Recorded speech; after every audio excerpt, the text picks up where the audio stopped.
So we're on episode 21. And Is it 20 then or 21? it's 21. Okay. It's 21. We're Um, old enough to drink, guys.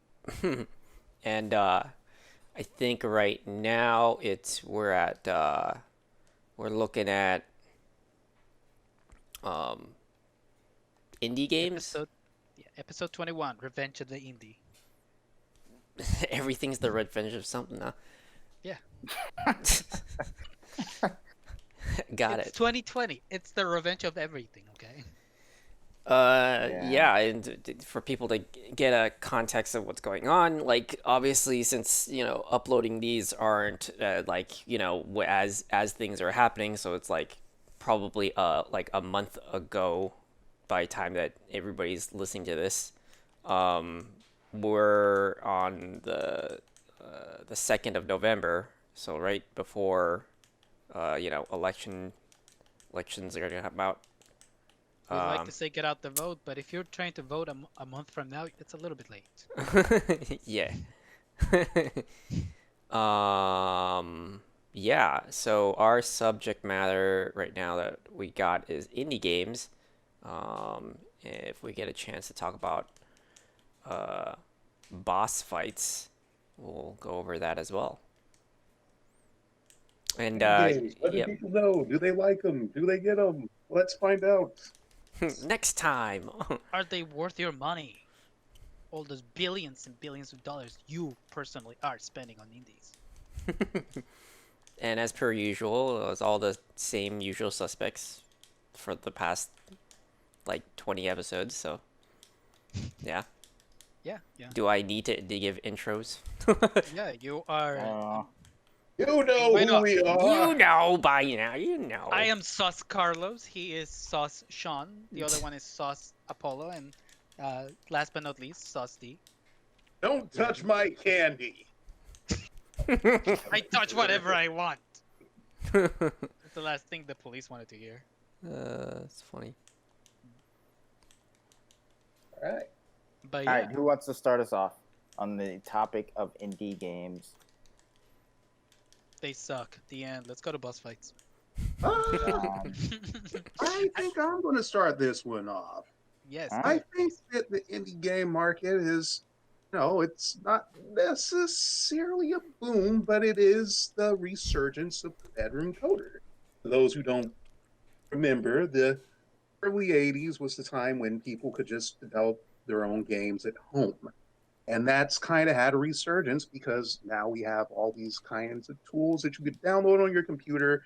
You could be able to make a game that is maybe not AAA quality, but with enough heart, enough care, and the right team, you could self-publish your own little video game like the developers in the days of yore when games were simple. So it's a huge. I feel like it's a market that doesn't end. Like it's not going to have a bubble burst. I think it's a market that Yeah. Yeah. welcomes all kinds as long as they're willing to put in the time and devotion to learning how to make a game. Anybody can make a game is, or at least that's what I'm hearing from all these, I guess not like experts, but people with insight into the industry or people who have worked on full games that you can download on Steam or the eShop or PSN. These are people who have experience saying, yes, you too can learn how to make a game. And I think that's important because we have a lot of people who want to be able to make their own games with protagonists they always wanted to see, or they want to make a game that covers a certain setting or a topic. Um, there's no pressure from a publisher to say this game won't sell or this is a bad idea. The sky is the limit for what kind of game they want to make or what kind of game they want to make an homage to. So I think it has restored the idea of the C and B class, B grade game, where you can easily just make like maybe some kind of pseudo 3D shooter like you could with Afterburner or Night Striker, or you could make your own little puzzle co-op game like Bubble Bobble was back in the days, or you could make like games like Mappy, you make whatever genre you want to be relevant and prove that there's life to breathe into those types of genres that maybe fell off the radar because everything's in 3D and HD, and that's fine. It's fine if you want to make those kind of games too, because if it's a bit advanced to make those kind of games, but there are people who can make platformers too. So it really is just the limits your imagination, and you're willing just to find whatever kind of notes you can find about how to make a certain genre you want to make. And I guess in essence, it's still a young market, if I had to have my say on it. Um, Sure. I yeah, mean, I think that's one of its high points. The fact that smaller indie creators that can create whatever they want, and they're not constricted to limitations of having to literally make up millions of dollars in order to just break even. um, for example, something like Dead Space 3 was considered a commercial failure because it only met like what the goal of 5 million copies. Like any other game, Right. making 5 million copies would be a huge success, but so much money you know was spent on that it just commercially it just wasn't sustainable. that's what's interesting about it, because when games like that fail, you'll have at least one hopeful developer who just wants to pick up where they left off on those ashes. Because you see this kind of trend in some indie games too, where their game isn't necessarily original or unique, but it's usually an homage to a game that has failed its publishers or hasn't been picked up in years. And uh, well, yeah, I mean, just go on from that. I think one of the most interesting things for me is that it allows those smaller developers to make more you know intimate experiences. Like they can be more bold in the things that they're going to make, without the fear that it's not going to be appealing to every demographic. You see something like Undertale. It's a small RPG that's very much uh like the mother what's the other name in English? Mother Earthbound. Earthbound. Earthbound, Yeah. yeah, series. And it's the kind of thing that it's not going to appeal to everybody, but it's going to find its own niche audience that's going to be very, um, glad to just shell out money for that game. Oh, yeah, that's the interesting thing, because Toby Foxy started off making ROM hacks for Mother games before Undertale came out. So there was some experience working with the fan game community before jumping to indie. Like, that's how everybody has a different start, but you know, you mess around, make a few scripts here and there. You cut your teeth somewhere, and then you just dive in. Yeah, Yeah. Huh. yeah, Yeah, I mean, a lot of developers come from like big or like indie developers will come from big name studios, big name games like Steve Gaines and like Fulbright, who they came from. They were part of the Bioshock team, and then they made Minerva's Den, like the acclaimed Bioshock 2 DLCs, and then they went on to make the indie games Gone Home and Tacoma, which are incredible games. They're some of my favorite indie games ever. And you see a lot of that happening. Um, you see a lot of that happening not just in games, but in movies and TV as well these days, where like these sort of big name directors or writers or actors even like are taking on they're making their own stuff because that's just so much more viable these days, to just sort of branch off on your own. And it happens a lot. And it's but at the and like you guys were talking about smaller stuff. I mean, like we were talking about horror games before, it's a spectrum, right? Like indie games is a spectrum in the same way, where it's like, yes, there's the sort of like homemade indie makers that we've been talking about, but there's also the other end of the spectrum where you have these huge like second party studios, um, that are still technically indie, right? You have someone like Insomniac who was for decades they were independent technically because they were second party and just contracting out their work and making Ratchet and Clank games and like Resistance, and then they made Spider-Man, and then Sony finally picked them up. But then you also have like From Software, who's still second party. They're still independent. Bungie is technically now still they're independent. Kojima Productions is independent, and these are huge studios. Even people who like Koji Igarashi and Keiji Inafune, who respectively who were obviously known for respectively making Castlevania and Mega Man, have branched off, with differing results, obviously, with something like Mighty Number 9, which is garbage, but then you have something like Bloodstained, which is like Bloodstained Curse of the Moon is like beat for beat pretty much Castlevania 3, but it's fucking awesome. Yeah. It's fucking incredible. And I haven't played the main Bloodstained game, but I want to, and it's supposed to be really, really good. And it's really it's Koji Igarashi's way of really just saying fuck you to Konami, who's not doing anything with the Castlevania license. And it's everybody knows it's like, okay, yeah, this is definitely just Castlevania, but like it not called Castlevania. But you can do that, and he's really just sticking it to them, and he's like, yeah, see, this is the 2D Castlevania that people want that you're not giving them, and he can do that as an indie developer, which is sort of the other side of the coin to it, and it's very interesting because there's obviously that comes into question, like we were talking about before off air, like what does indie even mean now? It's not so simple as just small games. It can be small games or medium-sized games or even huge games. Like So Death Stranding, yeah, for example, being an example of like being a big game with a pretty much independent developer. right. Yeah, I mean, and Guerrilla even gave them the Decima engine, right? They gave them the whole engine that from Horizon, and they built it.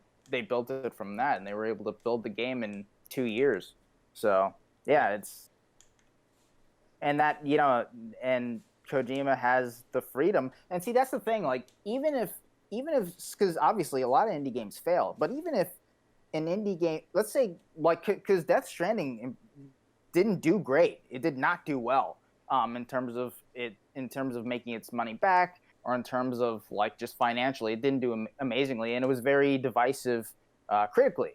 But it doesn't really matter because everybody still wants to work with Kojima, and he can take any job he wants and do pretty much anything he wants. Now, that's a very unique situation because he's something of a folk hero in the game industry, but that is, you have similar situations with another team, like I was mentioning before, like From Software, where, they start off, or they didn't start off, but like they sort of gained like notoriety through things like Demon Souls, and then like it's so awesome now that Sony has Demon Souls again as an exclusive, because originally Demon Souls, yeah, I'm excited for it too, but Demon Souls originally was like it was a PlayStation exclusive, and then they made it didn't do well, and then they were like, okay, we're going to make Dark Souls. Do you want us to be exclusive? And Sony's like, nope. And boy, do they regret that decision, because Dark Souls blew the fuck up. And then they managed to sort of recapture From Software as a second party, entity, and say, okay, you can make one game, you can make it whatever you want, but just make it in the style of the Souls games. And they made Bloodborne, which is, again, amazing, right? But then From Software did almost a 180, at least optically, in terms of they did a contracted job for Activision, which ended up being Sekiro, which is also amazing. And it's also one of the few games that Activision just didn't fucking touch with their disgusting fucking microtransactions and loot boxes, right? They just didn't touch it. They were actually fucking respected it, which is amazing. So it's the indie scene is so interesting, just because it's big or small. Like, it's very interesting. Some of the most interesting stuff in the game industry is happening in that ecosystem, for sure. think it's really Well, helped. those are the cases of contract developers as well. Because contract developers like Platinum, they don't Yeah, necessarily publish their own stuff, but they are hired guns. And it is right, right. kind of an indie Well, yeah, they're dynamic. second party. Yeah, Yeah. exactly.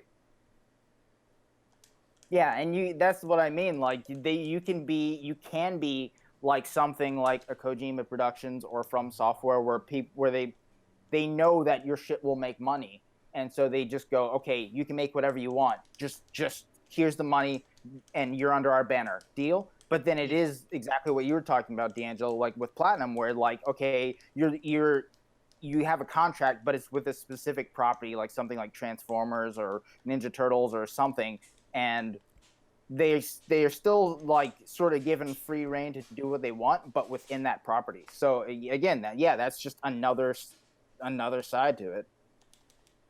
I think It's that's pretty interesting. yeah. I think it's great that the fact that the indie scene to help democratize the process of making video games, Yeah, and that uh, so many students are able to do more bold things. They're less beholden to having to actually make their money back. I think that was one of the reasons why, you know, throughout the late PlayStation, last gen games versus um, the beginning of this generation, that were we had like an exhaustive amount of this, either first person shooter games, or yeah. the or open world games, and at some point the market was just absolutely saturated with that stuff. I mean, yeah, it still is. Yeah. Everything's open world, right? Like that's the sort of running joke, but it's also fucking true. Like there's very few like AAA games these days that are not open world, at least to some extent. And I mean, I understand that it's the kind of stuff that sells, but it's just so exhaustive, and that Yeah. it's nice to see other other properties that are able to do just so many other things with the tools of gaming. And I think that is the problem with success, because you see what specific games are successful, and the industry just wants to say, like, hey, we want to make a game like this one successful game. Some indie studios can do that too, but it's more noticeable in AAA, which makes indie kind of looser in that respect. Because even though indie studios may work on a game that's serviceable, I think that's the word to use, where something looks like it could sell at least 1 million copies or more, and they just want to chase what's already successful. But on the side, they'll work on something that maybe goes against the grain. Um, Right. Hmm. and you'll see at least that one title that has a runaway success. Like, I haven't played this, but I've been hearing a lot about Hades. Hades Oh blew yeah. the Oh fuck up. God! Oh my God! You have got to play it. It's so addictive and good. Yeah, I mean Supergiant just makes incredible games. Yeah. They really don't know how to make a bad game. Yeah. Um, but continue. I totally interrupted you what you were saying. Uh, after Hades. I think we've just been sporadic on this topic. I think that's a better flow, honestly. Because Um, there's just so much collectively to think about this. oh yeah, for sure. What are some of your favorite indie games? I don't really have much. Because I have some games that I have downloaded. So I have like Good Job or Nintendo Switch, and that was more secondary pressure to buy the game. Tried it out. It's okay. I have Untitled Goose Game.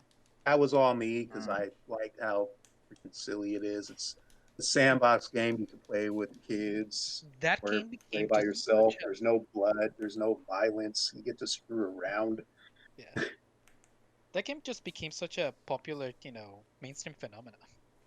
Yeah, it's a Oh big streaming hey, game.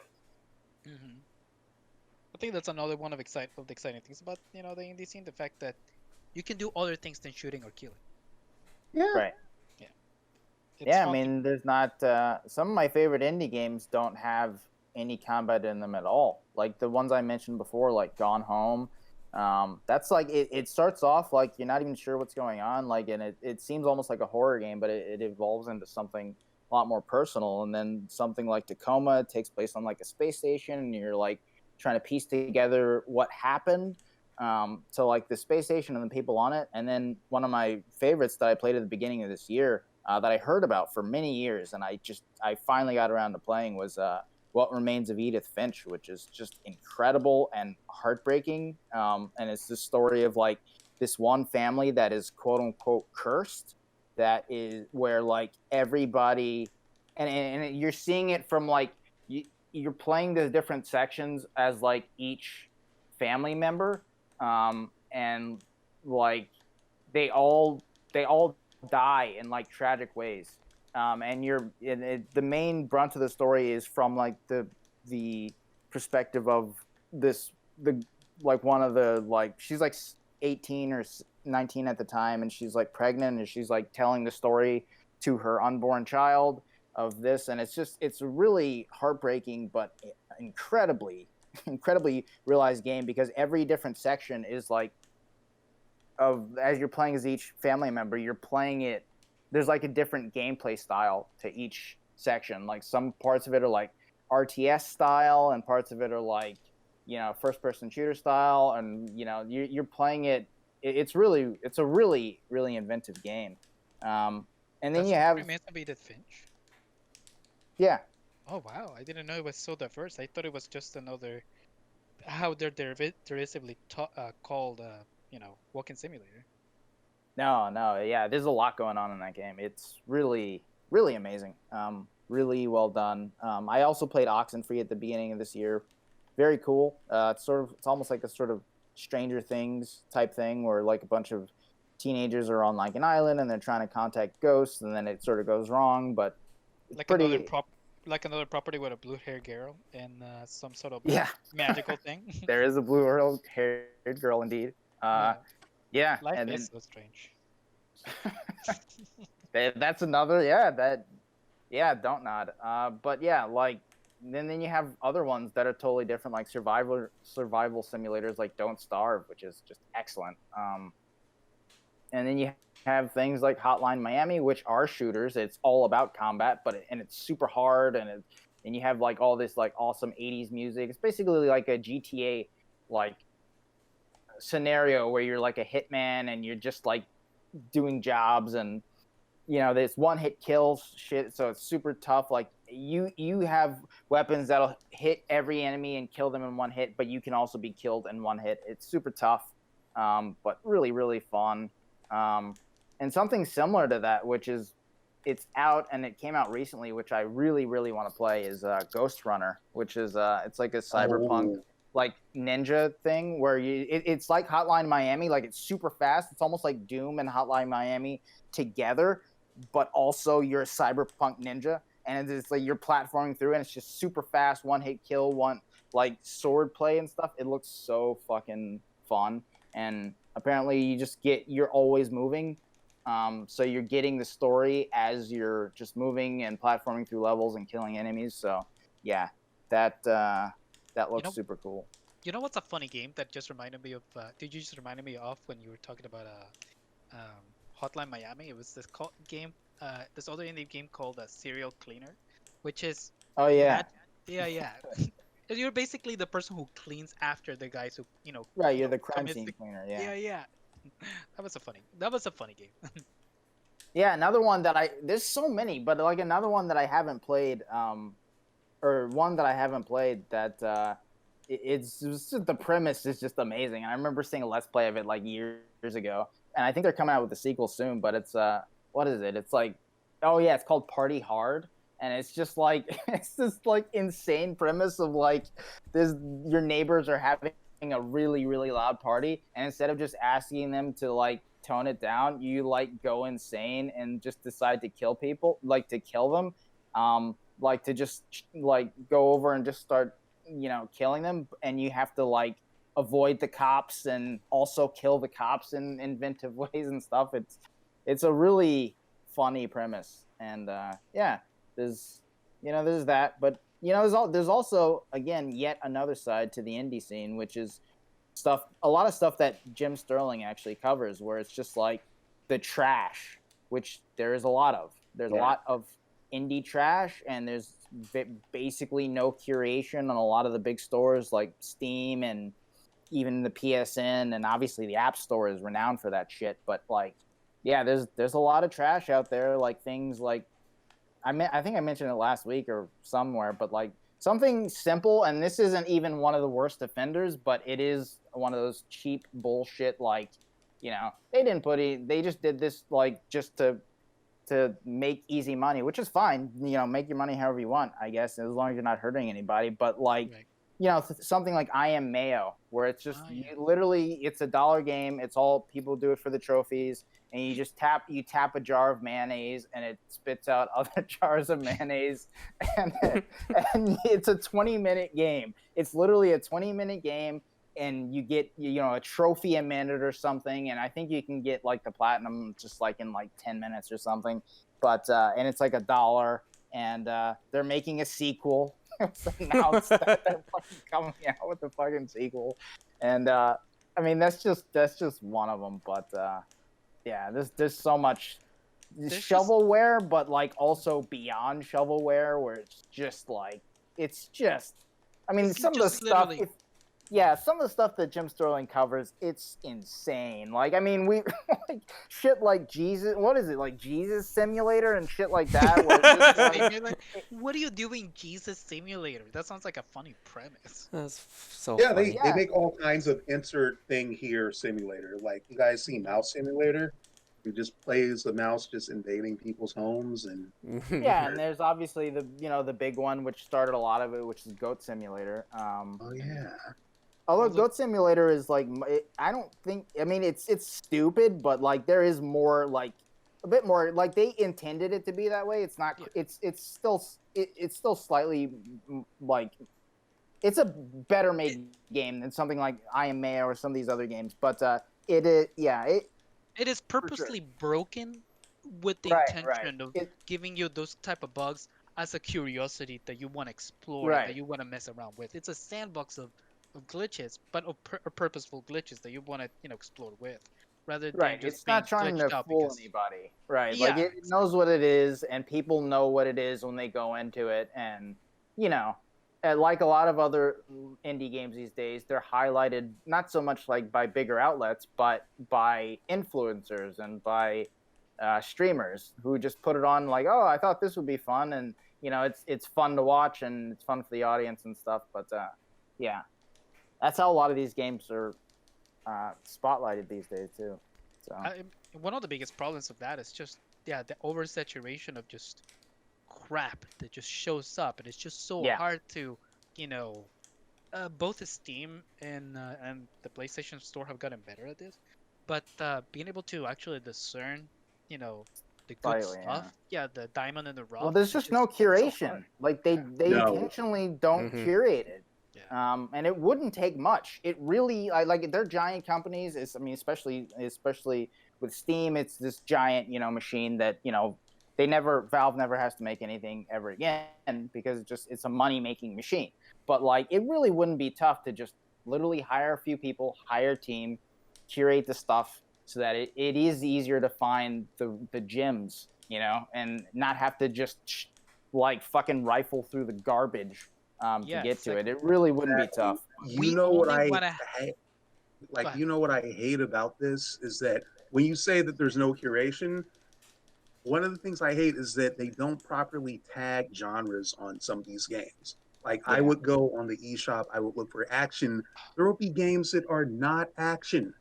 Yeah. A drawing game isn't an action title. You're doing some sort of action.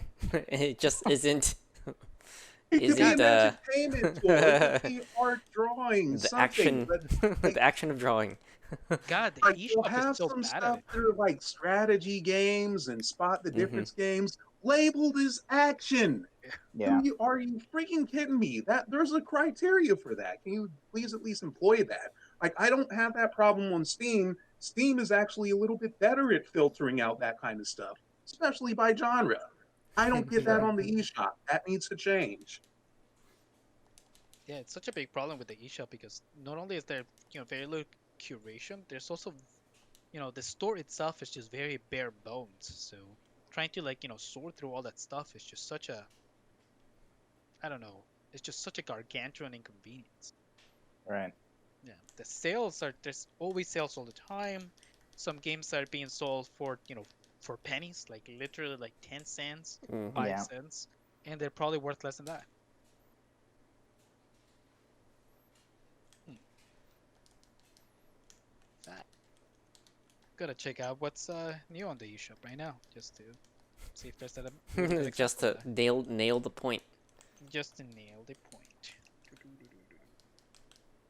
On the plus side, smaller published games do tend to have. I mean, they tend to explore genres that are not necessarily going to see a lot on retail shelves, but you will see them get a second chance online. So you'll have some stuff like Little Misfortune, which is an adventure game that's kind of like playing Monkey Island or Grim Fandango or something like that, where Mm. you have something that's completely a storybook experience, but it's still an adventure game of sorts. It's like you'll be able to see games like that still thrive on a digital platform, uh, especially if it's something that's not necessarily like a big hit seller or something that's like AAA and just makes all the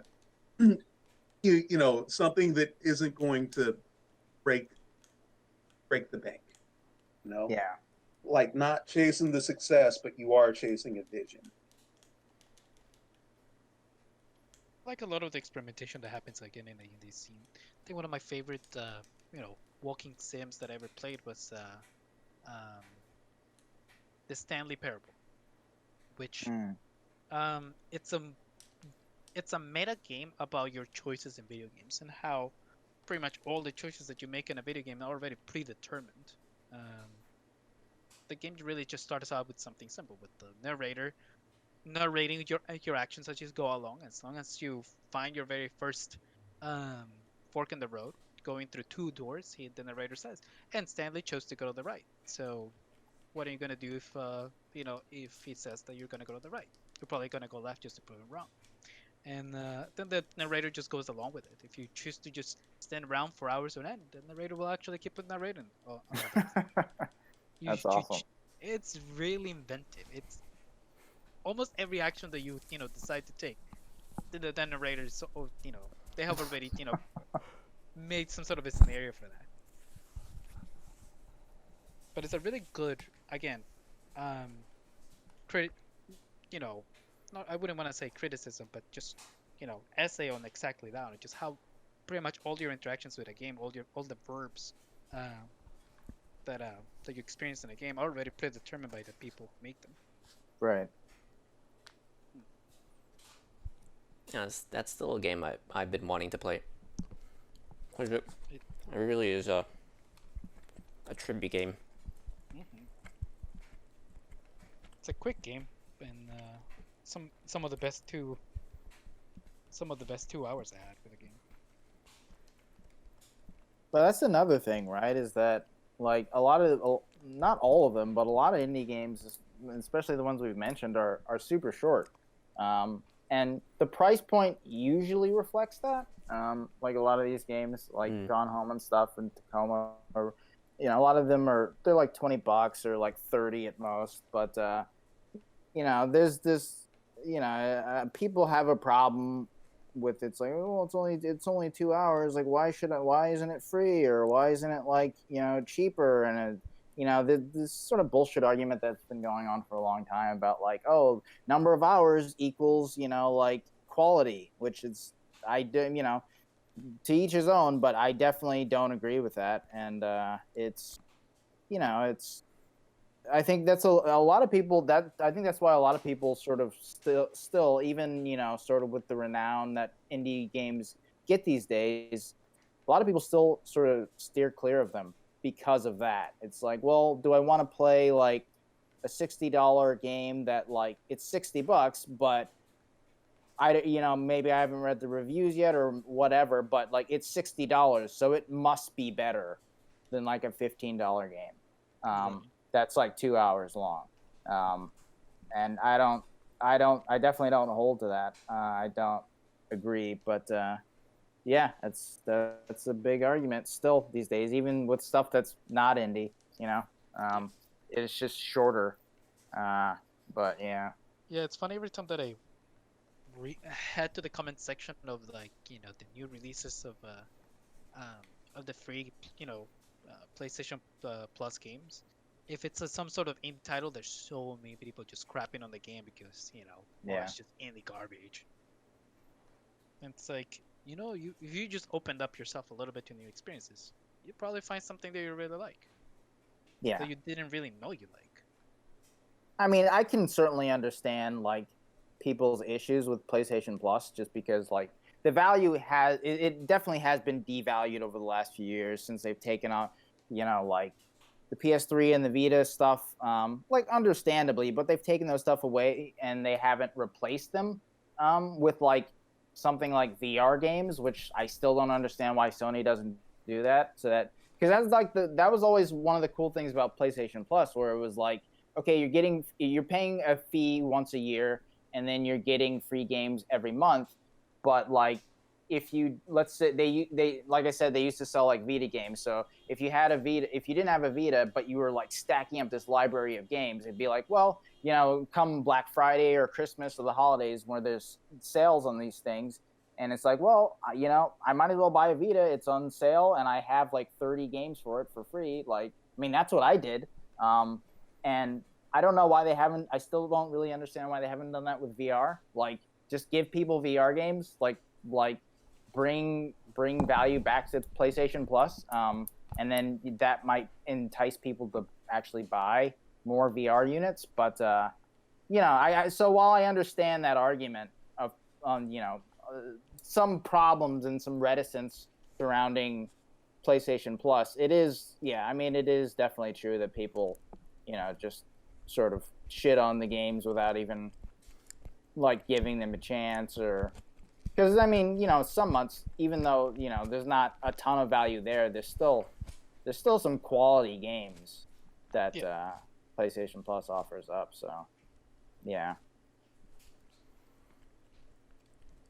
What are the PlayStation Plus games this time around? Let me see. Bug Snacks, which is like the PS5 thing, like that's gonna be on there, and then I know Shadow of War, and then something else. Shadow of War. Oh, that's cool. I never played it.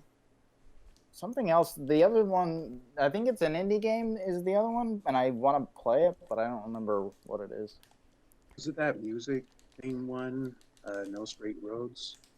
Or maybe I'm No, thinking of something else. Oh wow, Hollow Knight.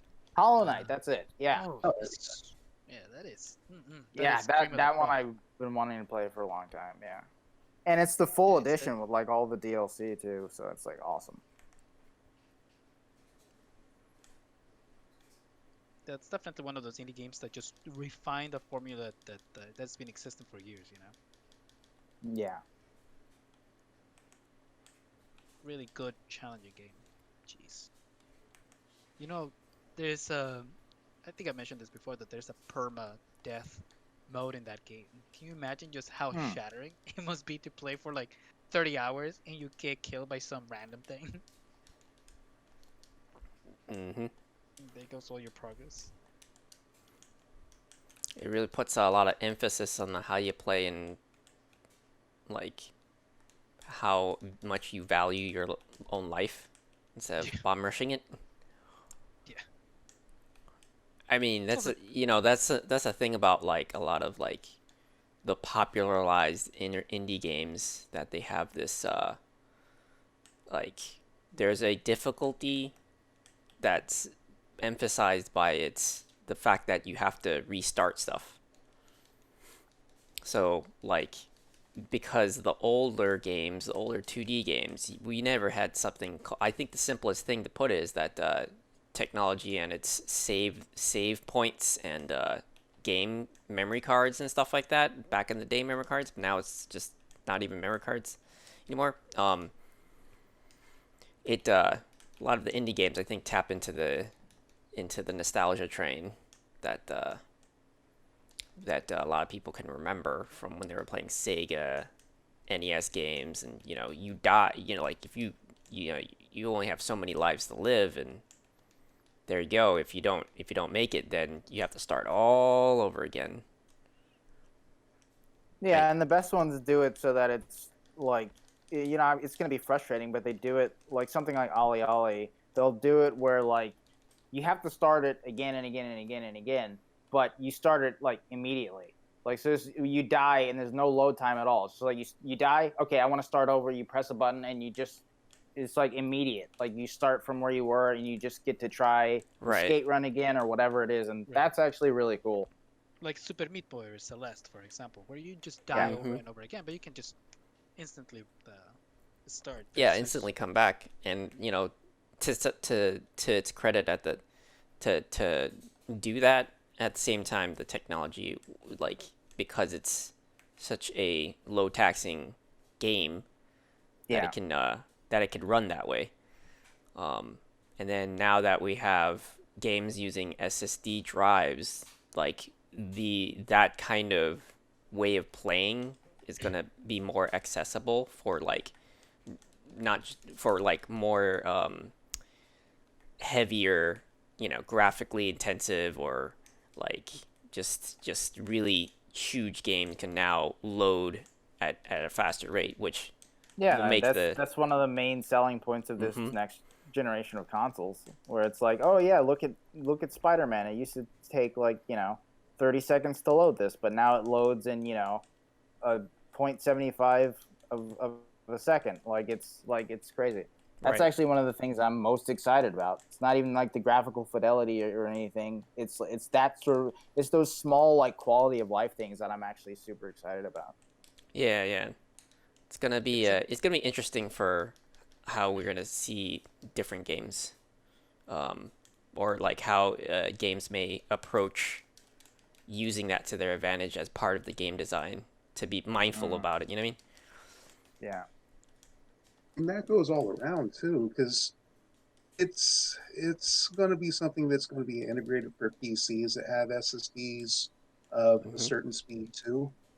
Direct storage, I think, is what it's called, but it's pretty much Microsoft's answer for that in PCs.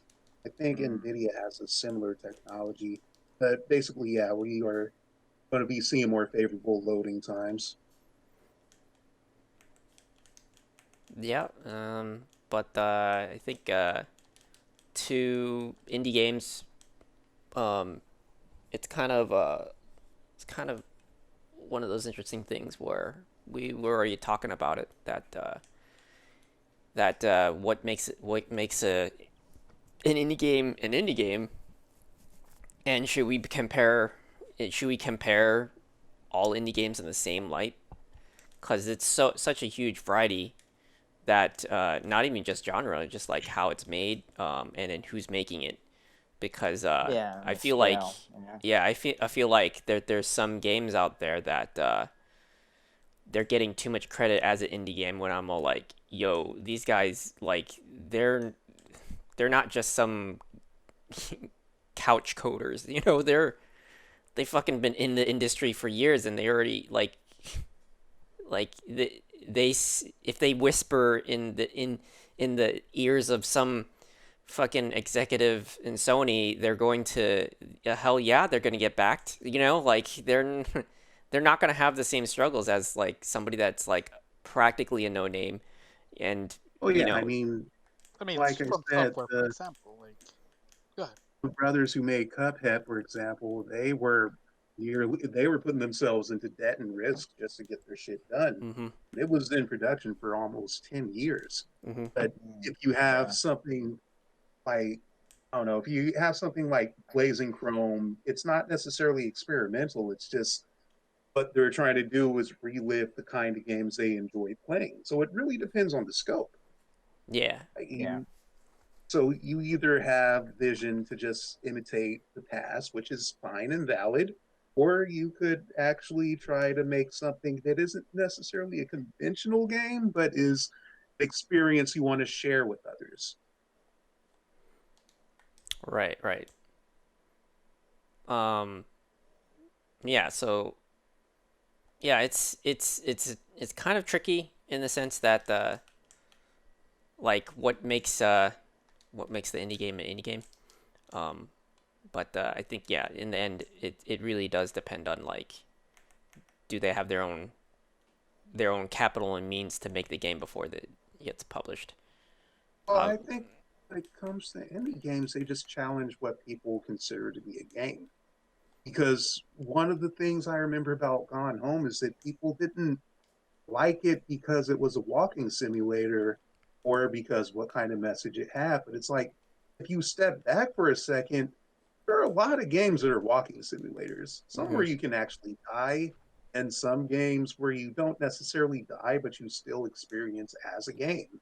It's like, do you really need a fail state to define a game as a game? Or is it just something that's an interactive tool that you get to have fun with? Essentially, an interactive toy. Right. It Yeah. does So, I mean, feel yeah, I understand your point on like, indie games, like they can challenge a lot of the kind of norms and they won't get like backed because necessarily because like they don't have like a formula that's already being um uh a formula that they know that they're going to make money back. But like what I'm leading to is like there's a lot of platforms that would take a significant chunk out of the money per sold of the game that they make. That some indie games, even though like they worked really hard and they put a lot of heart and soul into it, that they didn't they make the one game and they're done, or they don't even make it because like the cost of just making it at all is more expensive than ever releasing it because the platform they're using takes such a huge cut that they can't possibly make it. And even when they do make it and release it, they're already in such massive debt that they can't make another game. Right. It pretty much indie games, and the reason why I feel like it's a own bubble, and we could give praise to a lot, but it's like if it is not blowing up, it's dead. Like that studio is not gonna make it, even though and then they'll just have to go back to whatever job they were previously doing, whether it be in the industry or not, and they are I mean some like still go and more power to them, but there is a lot of people that they put so much effort into making the one game, it doesn't make not even half of how much it costs to even make it at all. um and you don't see those studios anymore. They have to fold, and they have to sell everything that they've potentially had. Like it's uh it's interesting because like you could have like, oh, these two indie studios made the same practically like comparable game that is like the same genre, but um one is being made by a studio that's known for other games, and they already have that like backing, and they already have that history. Can you really call it an indie studio? Like where does that end? Because some indie studios, like they just like legit are fresh out like they've maybe made some games, but they weren't like designers. They're just people that were working in the industry. They just know how to make games, but they don't know how to like keep a studio going. And it's tricky because it's kind of the wild wild west. It's exciting, but at the same time you could see like that ecosystem is just like it's just not going to work out for a significant amount of people. And on top of that, we've already touched on the topic that there's a lot of shovelware. So even if you had like a game that like most developers, I would say, they always are so like, we're super excited to bring this game out to you and stuff like that. It sounds like bullshit, but they really are, because they spend like hundreds of hours of their life making that game, and then they're coming out with like the perfect game, the game that they've always wanted to make, but then they come out at a time where another studio who's technically independent uh they came out with a similar game coincidentally, and is releasing maybe within the same year. And you're not gonna that indie studio is probably gonna fail because they've already spent all their money and time making that game, and they ain't gonna see that money back because the with the platform they're using, Ori is taking a pretty good cut out of it.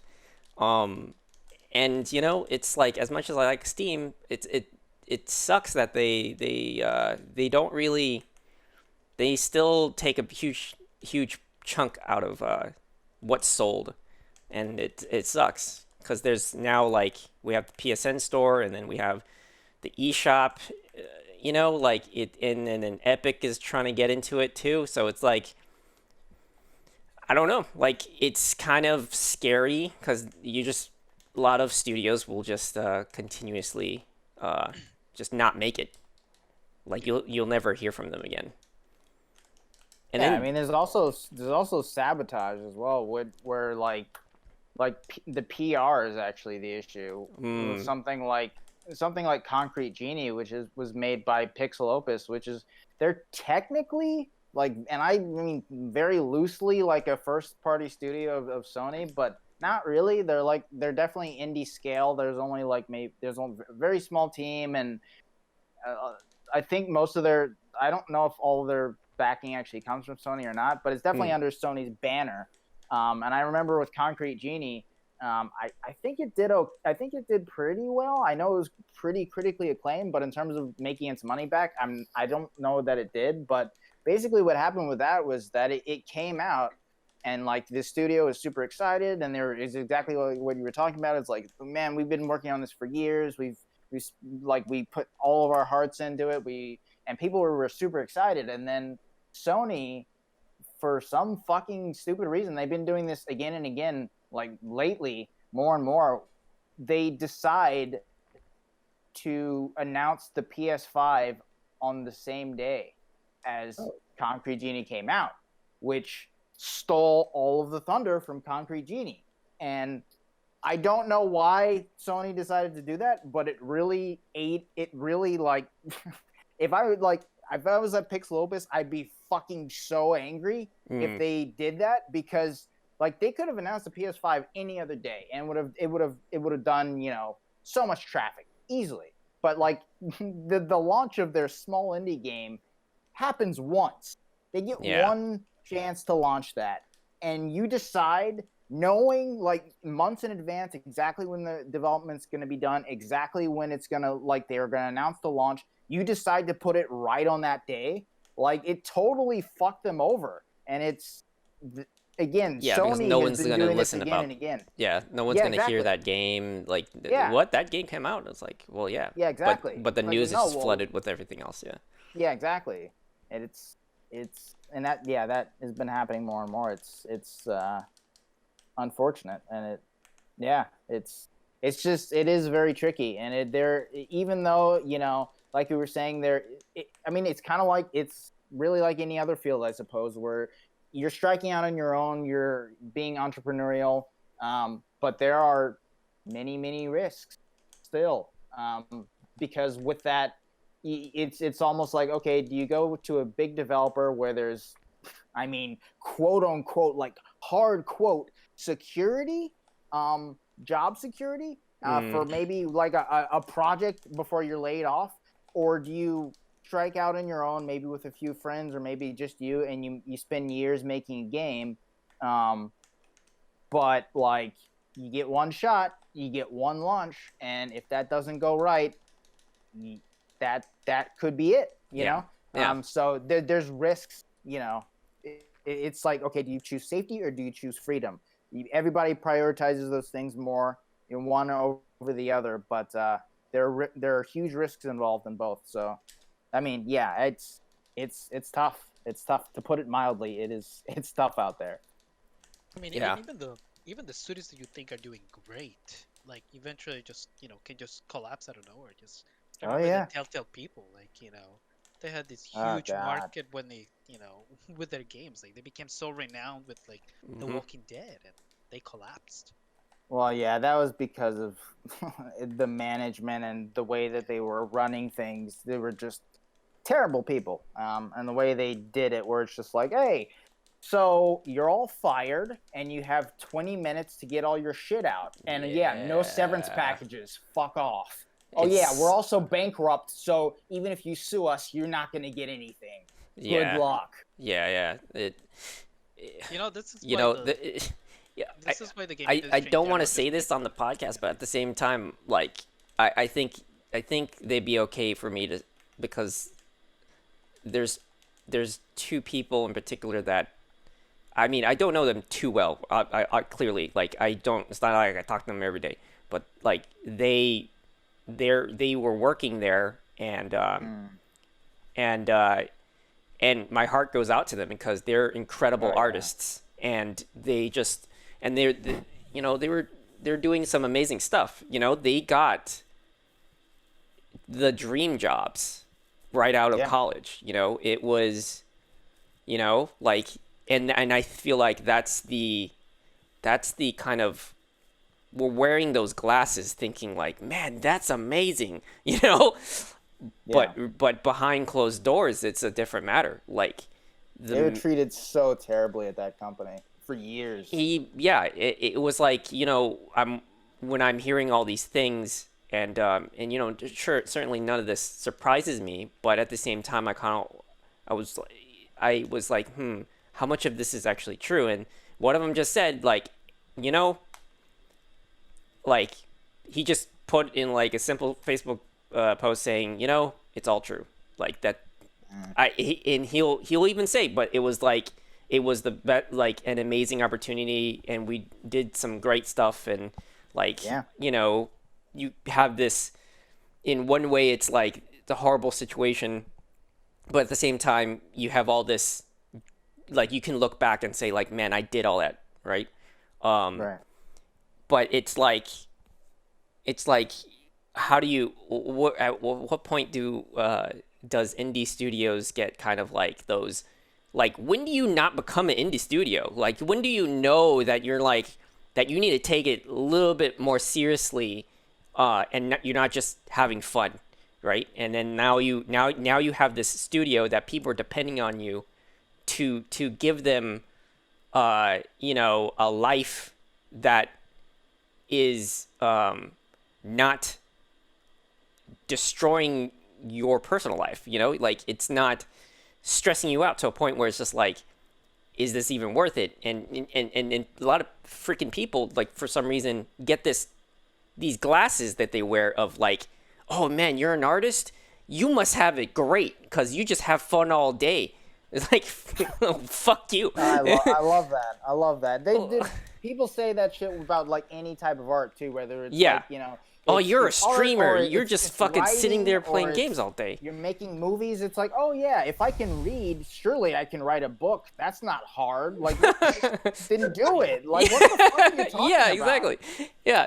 You're a writer? Man, things must be great for you. Like, I can write. I know how to whatever. write the ABCs. That's the same One thing. of the next greatest novelists. Because everybody gets these glasses of thinking that, you know, those 1% people that are making it, you know, that happen to make it, and they're Right. just like, you know, on cloud nine, think that everybody that's in their position or title or somewhat even close to that is on the same cloud as them. It's like not even close.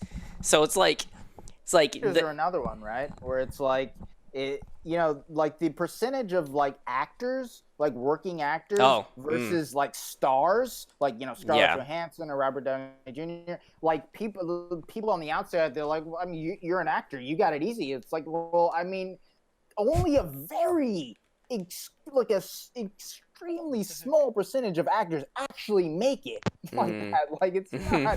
That's not the trade day to day for 99.9 of these people going out doing this. Like maybe realize, like, try to like do your research, like, before you just like start spouting nonsense. Like, I think yeah. that, you know, there's that saying that you know, if you do something you enjoy for a living, you'll never have to work a day in your life. It's total bullshit. It's like, Yeah, it still everything work. you do, it's going It's to be more work. exactly. You're It's gonna- Yeah, going to it's be it's gonna more be it, more work. yeah, legit. So okay, I'm glad that we've gotten to this point because this is where I was steering it. Is that Dun, dun, indie dun. fucking studios, like it's so hard to compare them because there's the problem of like how small they are and how potentially lucky they are if they made it, right? Like we're talking like Supergiant is a good example of that, where they're making it in the sense that they're still making games. They're still a studio, but they're still small.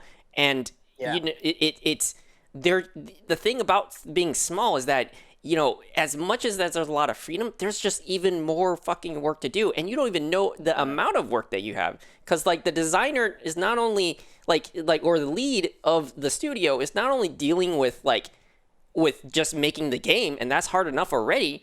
But now they have to deal with the administrative side to it. Then there's like, how the budget tree, like they have to be all these fucking hats all at the same time.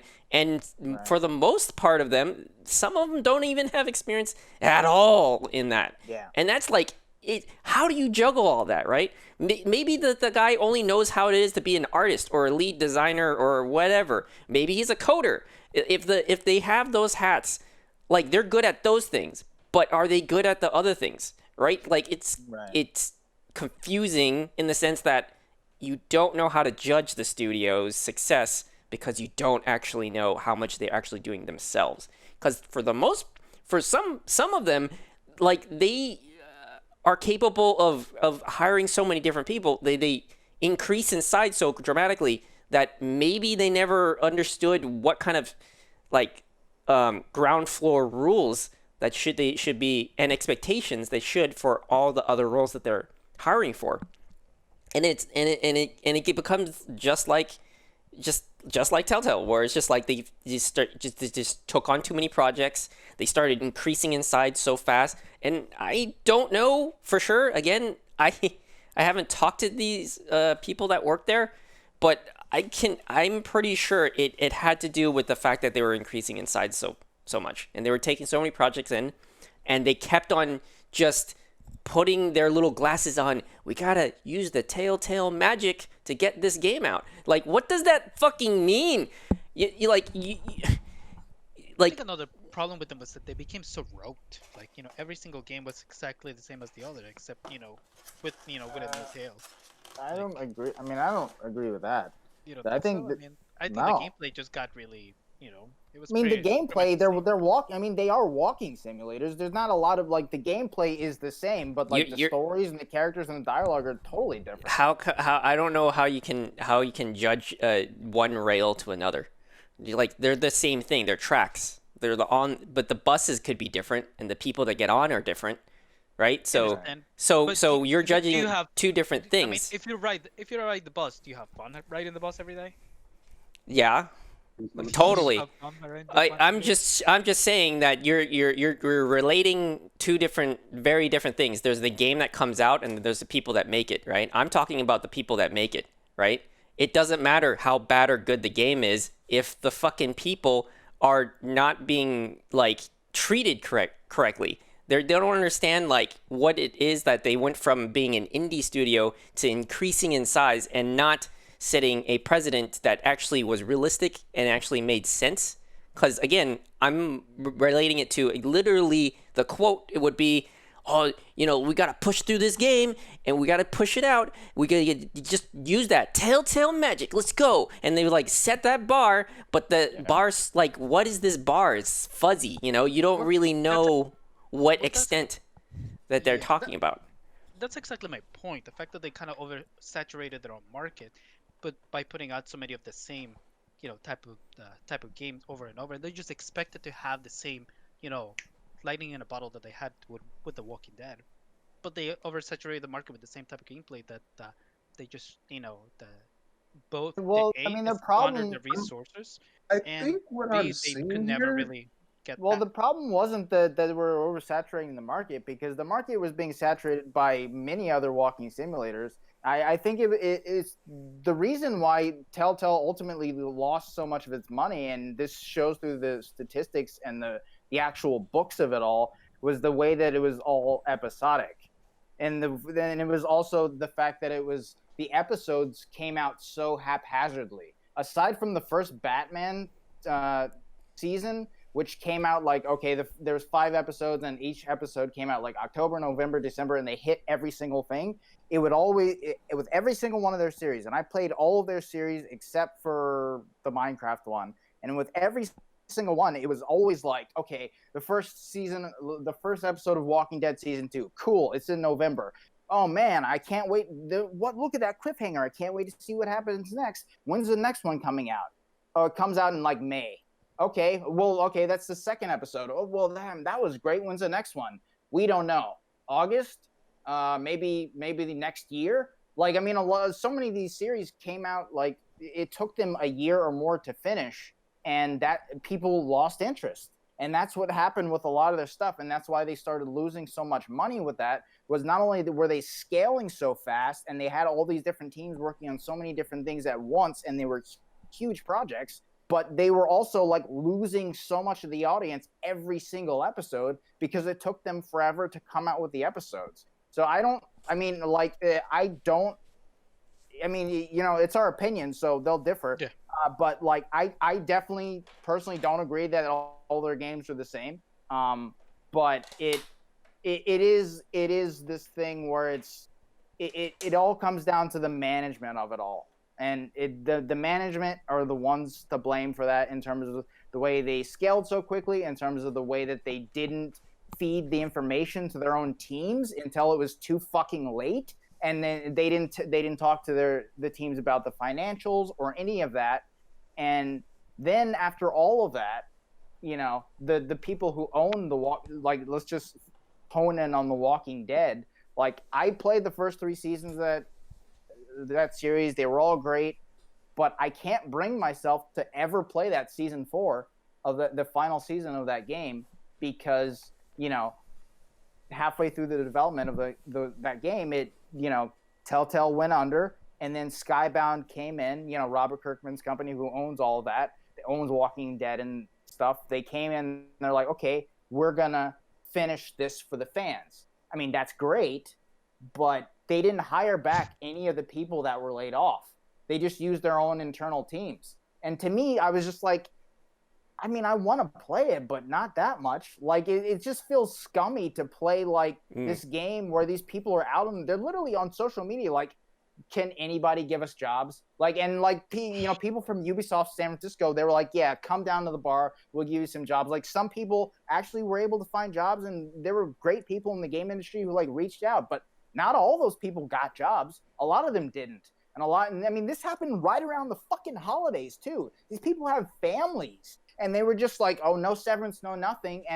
But oh yeah, Skybound, we came in and we fixed the game and we finished it, so come buy it. And I'm like, I don't fucking want to play it that much. Like, it was a good story. I want to see what happens to Clementine, I guess, but I don't fucking, like, people's lives were ruined. Why didn't you at least try to help them?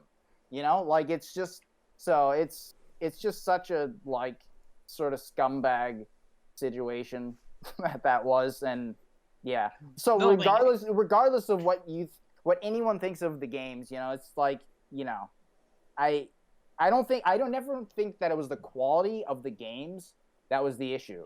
It was always just the mismanagement of everything. I definitely don't think it was the quality. And all that shit just dribbled down to the people that were actually in the trenches working on it. It was just one of those things where they bit off more than can chew, and then they literally were like, I bet you the fucking people that signed off on getting more of those games and more of those properties were just like, they're just thinking about the money, and they're just like, let's make another one, another one, and then they just throw it at the fucking people that actually make it. It's like, all right, Telltale Magic, go. You're like, what do you? Well, that's what I'm saying. Like, I'm not saying that like their games were bad. Like, I played several of their games. I enjoyed every single one of them. I'm saying that like you were saying, they squandered the resources over too many over too many projects that never really actually given back their the money that they needed. And they failed to adapt with the times. Like you said, Apollo, the episodic framework in which which they were working, just wasn't working anymore for the game industry, and they failed to adapt to to scale it to a new project, and also to scale down from all the projects that they're trying to make to get that quick buck, that lightning in the bottle they couldn't they wanted for that they were able to get with The Walking Dead that they never really got with any other one of their projects after that. I mean, and even then, like they were, even all that scaling and all this. Okay, we want to do more. Okay, get the Telltale magic in there. They were still every single project, sometimes mid-project, just fucking laying people off. They were just like, okay, you finished the script, cool, you're fucking fired. We're gonna hire somebody else for less, and then okay, you did that. Thanks for coming in for less. You're fired too. Okay, like you wrote half of this script. Okay, we got somebody else who can write the other half. You're gone. Like it was just like this trail of fucking scumbag breadcrumbs that eventually led to the cataclysm that happened. Yeah, whatever was happening in the management, it was definitely, they were treating it like it was crack. Just like episode out, okay, good, next hit. Like they just they don't think about the future. There's a lot of like if you compare, say, like other studios that like they have a whole team that eventually think about the R&D side of like, how do we make this artwork or this design or this program, and how do we make this faster by making it faster so we don't spend every waking hour day of our lives trying to create this one piece of art. And like they've just put their money in the wrong place. They just put their money into hiring more people, putting more effort in just making one game, one episode at a time, instead of the other end where they could have, okay, let's build our foundation and work from there. They just like built the pyramid upside down, basically. So it was inevitable that kind of shit would be crushing. And it's just, again, another example of like how they didn't know what they had, and then they just dropped it, and they didn't like consider the like what kind of workload that they were jumping into. I mean, it could also be like, that they lost some people that were doing something in their projects that made each one kind of like digest better, like in the production of the games were digesting better in the sense that they were taking their time on things that made sense to take time for. And like, some of those people may have left because they saw that ship sinking prior to. I don't know. I mean, I just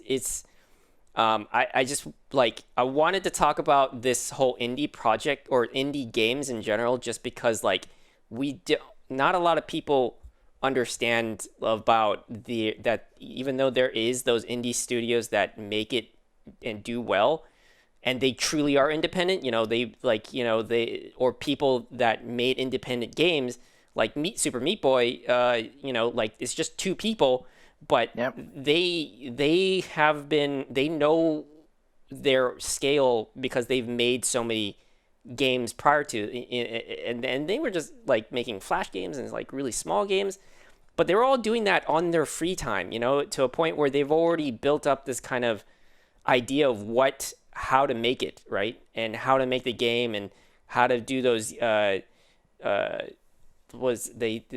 there's sometimes like these game independent, like they make these games like overnight type stuff, and they're just doing it for fun, but they're not like huge studios, and then like they don't have to necessarily and they don't scale, they don't want to scale up, right? They don't want to scale up. They don't want to make a studio, and then they know themselves better than they know, say, like a whole team's worth, right? And I think it's just a lot of questions should be, intricate in terms of like what makes an indie studio an indie studio, and what point do they not become one? How do we define that better? And like, just like, I'm hoping that the game industry like puts more effort in their platforms, in like their stores, because they can have a better like way to have studios not build a whole generation of in debt people, right? Like it's just making it worse, and I think like like Epic Studios or even Epic Studios, like their store, like hopefully like what their effort they're trying to do is like good on them for the intentions, but at the same time like they are they gonna set another bad precedent on like what makes an indie studio successful, and then are they just gonna make the industry worse? But I think their intentions are good for like making sure that there's a platform for studios to make their games without having the publishers have their freaking hands into it, and again be able to at least turn some sort of profit for the games that they go through and making, because Steam is kind of monopolizing it right now. Like Yeah. they're for sure. just sitting there making money. I'm not saying that they also take a huge cut. Like it's still a huge enough cut, but the scale difference is like you're an independent studio. Yeah, you're one guy. Hey, this is also an independent studio. They're made of 20 people, and one of them has 30 years experience. Like like made blockbuster games all the time. Like they don't even need to worry about marketing. The one guy does. The one dude, the one indie studio. How are you going to have the mindset to know what marketing works for your game? Like we already talked about too. Like what you can make the best game in the universe, but if the marketing didn't go right, then it's dead right out the gate, and it's sad. At the end of the day, these things are. I mean, these studios are still just businesses. They're small. If Yeah. you're in the studio, you're basically a small business. Hmm. For sure. Fortunately, a lot of small businesses just don't make it. Just Yeah. don't make themselves sustainable. Most, yeah. Yeah. In fact, my favorite pie shop in San Francisco, Mission Pie Shops, died last year. Yeah. Mhm. Yeah, that I remember that place actually. Yeah, a Like, lot of you know, it's they had great mom and quality. pops. Indie studios is just basically a mom and pops above, Yeah. but of the games industry. Yeah, like you were saying, like you may be the best, artist in the universe, but if you don't know how to market yourself and how to, make this monetize your games, you're not gonna be able to just, And it's it's not just their not gonna fault be either. sustainable. Like Yeah, there's a whole like degree on Yeah, specific marketing and it's strategy a whole and stuff different like. skill. Yeah, exactly. So it's like how do we is it fair to really judge all these like quote unquote indie studios, Yeah. when they could be getting their money or the work ahead of them isn't nearly as taxing as say somebody that's just one person or two people, uh I mean, Yeah. let's remember Van Gogh died poor, so you This can is be true. one of the best, artists in the world, and your art can be renowned for ages, to come. You can still die poor. Yeah, Tesla Mhm. also died in poverty, and I mean, and it was, I mean, I've read his autobiography, and if he literally had one money manager, just one, because he had like all these inventions too that he made that he just didn't do anything with. That would have while Edison was making all these small inventions and just like destroying. Destroying. If Tesla literally was- just Yeah. had He if was he had stealing one money copyrights, you mean? manager, one financial advisor, one person, just Yeah. one, not even a team, Yeah. he would have died a very rich man, and the Yeah. world would have been very different technologically today than it is. It's actually, that's insane. another, I'm glad that you're bringing it up because, a lot of like, it's ironic. A lot of what like, I mean, just take the Apple story. There you go. If you had like the fucking, the guy that's winning has a more like colder, like he has a business mindset, and that's what was so successful, and he just had his little fingers in some other things, a little bit of programming, a little bit of like design, and just because he had those little touches, but he knew where to direct it. So like not a lot of people are have that intuition, and Yeah. sometimes you do need that third person perspective, or the second person to tell you otherwise or something. Yeah. I mean, just really goes to show that just because you can be a genius and very skillful at one thing, that doesn't mean that's going to translate to other things. Mm-hmm. Right. You can be a complete idiot and dumbass, at the other thing that you're trying to do. Mm-hmm. You can get to the highest office in the town because you're a great marketer, but you completely have no skills at Yeah. at leadership whatsoever. I'm totally not hinting at anything else. Totally not. Just talking about video games in general. No, it's true though. I mean, you can have literally the best thing ever, but it doesn't matter if no one sees it, it doesn't matter if no one sees it and if you don't know how to market it. Like, it doesn't matter. Like, it can literally be the best book or art or game or whatever ever created, but if nobody wants it and they don't even know it exists, what the fuck does it matter? And that's the whole thing, is that it's like the art is certainly a huge part of it, and you need that, and you need it to create the game. But like, you need you need the if not the PR person proper, you need to either know how to do PR, or you need to know how to do the marketing budget. You need to know how to run the books. Like, you need to either be able to wear all these hats, or you need to have people who wear all the hats for you, right? Like, right. I mean, we're talking about indie studios here, but you look at something like Gearbox, which is a third party. They're a studio that does third party games, but they're owned by 2K. And if you look at like fucking Christ, what the fuck is NBA 2K? Randy, what's his name? Yeah. Randy Pitchford. Yeah. That motherfucker's a disaster. Like, he's a disaster. He's the CEO of Gearbox, and he's such a fucking joke. Like, he's a fucking clown. Like, he is a legit, By the way, we love playing your games, though. We do love Borderlands. We do interesting. hate, we do hate Well, that I mean, guy. it doesn't mean that they're a good person. Well, they do. No, what I'm getting at is they do. I mean, Borderlands is really the only good thing they make, to be perfectly honest. All their other games fucking suck. But like, But NBA 2K is so good. I mean, they don't make that. But yeah, like. Oh, really? Oh yeah. No. They No, don't. they don't. I'm just No, saying no. 2K. That's a publisher. But my point is like, if Gearbox was an independent studio, they would have gone under years ago. Because if Randy Pitchford was the CEO, without like people marketing and people like who knew what they were doing to actually get those games out there, he would have destroyed the company years ago with all of his ridiculous antics and his publicity stunts, right? But because they have 2K there and they have that security and they have those people who to wear those other hats, they can market the games, and it's just like, yeah, Randy Pitchford's an idiot, but you like the games, and here they are, and here's us making you want them. Cool. Like that, but like, you have other indie studios where they're mismanaged, like Telltale, and they don't have a 2K.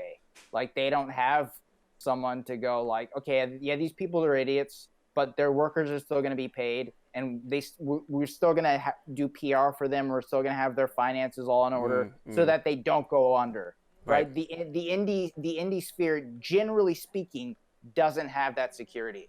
Right? So it's just interesting to think of like, oh yeah, if Gearbox would have never survived their first game with Randy Pitchford at the helm if they didn't have 2K, as their umbrella. They would have been fucked. All those people would have been totally fucked by his ridiculous, You mean magician antics and his fucking, Right, looking at underage fucking like porn allegedly, and, by like, the way, for legal reasons, we're gonna say allegedly. yeah, for legal reasons, sure, allegedly, because a girl squirting is magic to him, so he put Yes, that on the USB stick with all the fucking company info. Like, the guy is, oh man. I'm sorry. I don't think it's a magic trick unless the girl's squirting said, "Ta-da!" I'm sorry, say that again. Well, at that note, at squirting, we'll end our podcast. No, I was kidding. That's funny. Well, we can announce the topics for next week, which we totally have and which we're not totally winging right now. Yes. Do we have a topic for next week? Wait, what? We're Oh, not. We'll talk about Wait, it wait. after the show. boss fights. How Yeah, about yeah, that? yeah. Boss fights next week. All right, let's keep talking about Randy Pitchford and his squirting thing. All right. I I just I- hope that girl was like, ta-da! Oh my god. All right. Does anybody has anything else to say about indie studios then? Generally, all it takes is just one person with a demo and a pitch, and they can just go to a publisher with their idea. That can happen too. It doesn't necessarily It have to does be like happen. an It's at been- home project. They can always, like, publishers are always hiring or they're always looking for something, but people need to understand if they're going to pitch their own idea, they need to have a functional demo. They can't just say, Yeah. here's my story, there you go. Yeah, No, they some want to sort see of like practicality. yeah, there's like a Well, they playable also level. need to know. They need to have done their due diligence and know the publisher that they're marketing to, right? Like, because Exactly. like a game like Gone Home, Activision doesn't want that. They don't want that. They want something that's Activision and Ubisoft. They want games as service. They want things that have long tails. They don't want an intimate an hour and a half experience. So it's that as well. There's a lot of factors that go into it, and obviously there's a lot of luck that goes into it, just like anything. So there's a lot of factors there.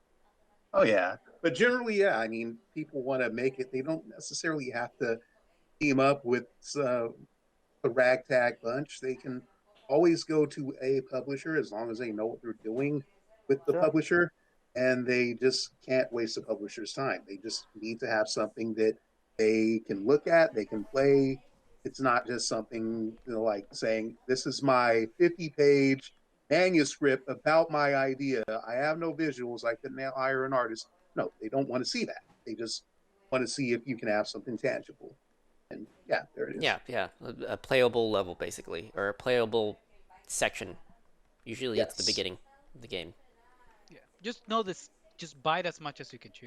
You just know exactly just what the um, limits of your capabilities are, rather than just create entire universes that you cannot actually make justice for. Right. And Like they Jude No Man's Sky.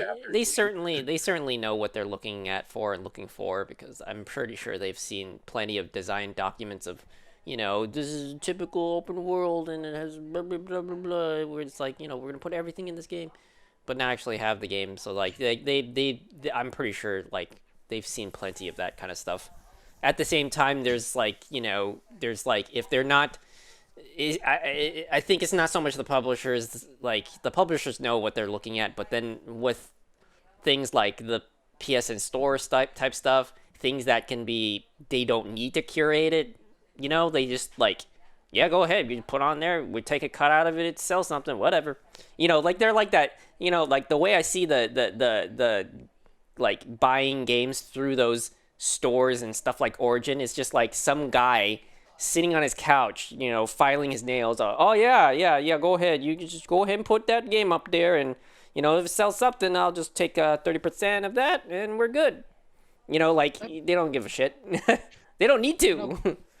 Yeah. I was just thinking that also just in general, the market can be just so volatile and just so unpredictable. Yeah, look at look at the latest indie sensation, Among Us. That didn't see success until like 2 years later. Yeah, 2 years later. Yep. And that was mostly due to the pandemic. It was a pandemic, and then the streamers are just like, we're gonna play in groups. Everybody knows the personality. It'll be like Avengers, Infinity War. You get to see like, hey, this FPS player Ninja's now playing with fucking Toast, disguised Toast that doesn't play FPS games. He's a strategy kind of guy, played Hearthstone, known for two different worlds, but you're seeing them collide in this thing. And so that's like what made Among Us become so popular, Yeah, success varies and it comes at different times. And that's just like, you can't, at that point, it's just kind of, that's a lightning in a bottle. That's it. Like, you can't give it more than just that, you can't compare that indie studio versus another one that, is one person and trying to make their game come alive, it's very different. it really comes to mind the idea that there's so much writing on that idea of like the lightning in a bottle. Like somebody like what is it? The Tom Happ is the creator of Axiom Verge, and Hmm. Toby, what's his name? Toby Fox, the creator of Undertale. Like you know, they were successes, and they were mild successes. But it's because they were kind of they were good quality games. Don't get me wrong, but also it can be hard to get that lightning in the bottle. That just that amount of circumstances just come to the right place for you to be successful with your game. Yeah, yeah, yeah. Okie dokie. On that note, I we are think making our own game, you guys. I wish. lies, I lies. wish. I wish I We had some can sort of barely make talent. our own podcast. I wouldn't sleep like trying to make our own game. We can barely manage this. We know where the bar is at. I have a rocking horsey simulator. Yay! Yeah, I think Push A to rock the I think horse. Rock I think that for horse. anybody really is kind of like just a matter of not taking some of the failures and not and being able to recognize that and then learn from it. But then sometimes there's failures that you just can't take back, and I feel like Telltale is one of those that you just can't Yeah. take that back, right? Like and nope, I don't know if anybody even came close to the foresight of understanding that like this is what's gonna happen if we don't do this. And man, if anybody's like was there to say that like they like were trying to not have that happen, I'm all like, man, you're a hero for just even recognizing the fact that it was gonna happen that way, and then you're trying for not the ship to sink so bad.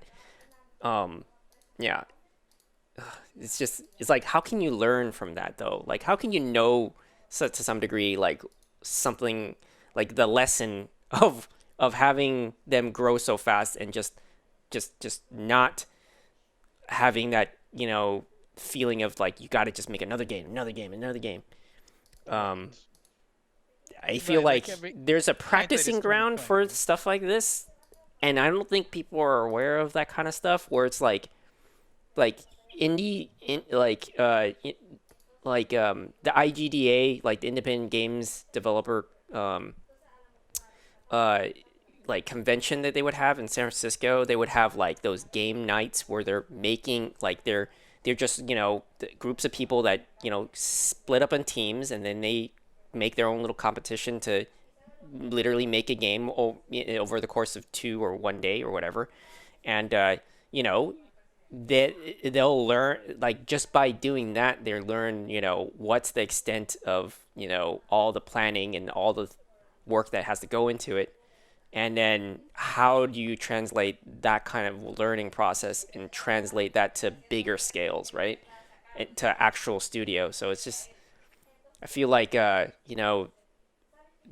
there's a lot of lessons there if somebody that wants to get into um, making independent games that they need to practice. They need to go into a situation where you failing isn't gonna be like some detrimental like loss. Like you're gonna be in debt forever now, and you're gonna be like you've released a game that now you're known for releasing that shitty game, and no one can like you're as soon as somebody hears your name, you just can't get another job because it's so embarrassing or some shit like that.